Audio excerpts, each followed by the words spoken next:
Hello, I'm Puno, and I'm here at Girlboss HQ to guide you through the murky waters of business ownership. I know when it comes to a business, there are 1,000 voices out there just telling you a million things to do, and that means there's going to be a lot of conflicting advice. So I'm going to make it really easy for you. I've done the dirty work, talked to tons of experts, and read like way too many online articles, and I'm going to share that all with you. You're welcome. So let's get out your Chromebook and make you the girl boss of your dreams.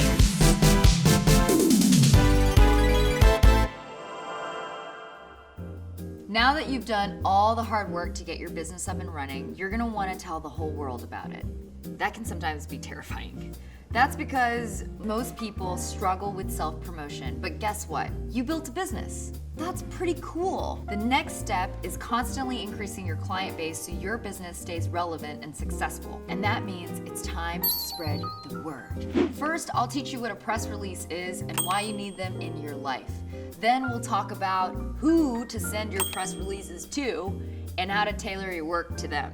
Then we'll cover how to write a good press release and send it out into the world. First, we should probably talk about what a press release is. It's basically a business announcement sent to media insiders and tastemakers in hopes that they'll cover it on your website or social media. Plus, when you're the one crafting the press release, you're also in control of the narrative. You determine the story you want to tell about your brand or product, and that's not only pretty rare, it's also super powerful. Before you get ready to write your perfect press release, we need to talk about who you're sending to.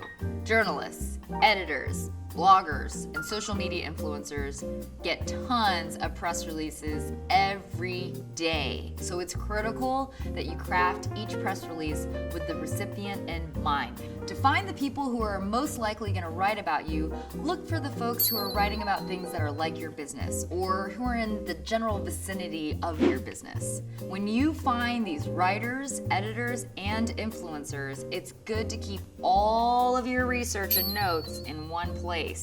I like to use a shared drive like Google Drive because it keeps everything organized, it's automatically backed up, and it's accessible from all of my devices.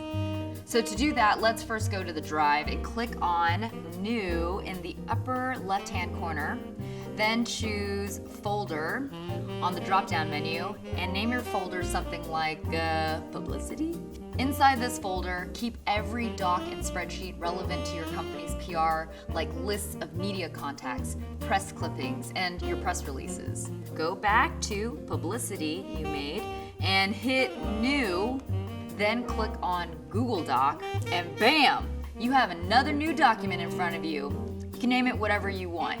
Mine looks like a Puno, doesn't she? Yeah. Now it's time to sit down and write the thing. First, write a solid, catchy subject line. A good subject line is what gets your email opened. As Jessica Manning, the Vice President of PR at Love Advertising in Houston, says, if your subject line doesn't engage, writing the rest of your release could have been a waste of time because the only placement it will receive is the trash. Woo! Harsh! That's harsh, but true. So, when you're writing, don't make it vague, boring, and not specific to the writer. Please, please, please, please, do make sure to get their name right. This seems so basic, but people do get it wrong all the time. A good headline mentions the recipient's name and says why this specific opportunity is perfect for them right now. But what about the body of the press release? Do tell your story. Are you a one-woman powerhouse girl boss? Brag a little. The content of your press release should reflect your brand and the story you want to tell about it. Do keep it under one page. And honestly, if it can be shorter, that's even better. Remember, journalists and editors can get dozens of these things a day, so the more concise you can be, the better. Figure out what makes your company special and unique, and highlight it with wild abandon. Everything in your press release needs to highlight why your business is worth talking about. And don't skimp on the compliments. As the old saying goes, goes. Flattery will get you everywhere. Do show them why your business is relevant to them and the things they cover and why they can't possibly pass up this exciting opportunity to talk to you.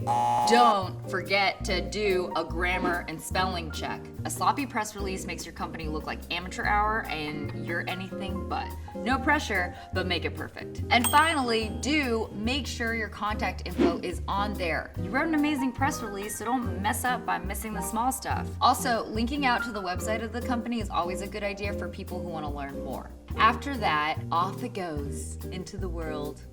Goodbye, little email. Bring me back some business. So, what do these emails look like? Well, I'm gonna show you the good and the bad. Let's start with the bad. Here's an email my friend received with the subject line, Expert Tips, Holiday Party Foods. Okay, so what is this even about? What does my friend need this for? She doesn't even cover holiday stuff. I am so confused, and I want a nap and a snack. Ooh, snack. No, okay, focus. All right, opening up the actual email, it is generic, boring, and what this company is offering has nothing to do with what this writer covers. Honestly, the best thing I can say about this is that it's short and her name is spelled correctly. But really, she told me the only reason she even opened this email was to forward it to me to tell me it sucks because it's impersonal and has nothing to do with her work. Now, let's see what does work.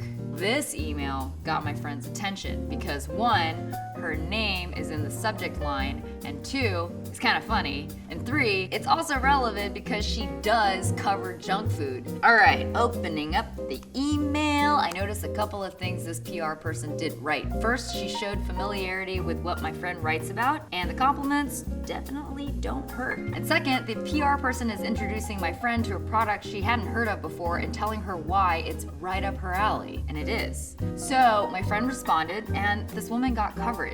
The only quick thing I'd say about this email is that it's very personal, so gauge what's right for your business and the person you're reaching out to, and always err on the side of not assuming over-familiarity. Oh, and definitely no swearing.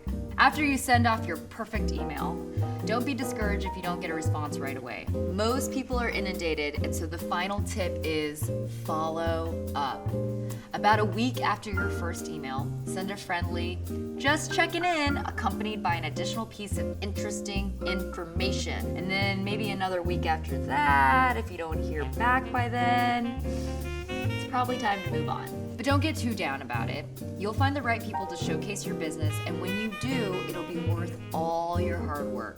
At the end of the day, publicity is the key to attracting customers to your business, and your business needs customers to grow.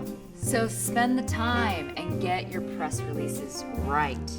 I can't wait to read about you online and on social media and in my local newspaper. And why is my mom telling me about you? Girl, get out of my life already. Bye.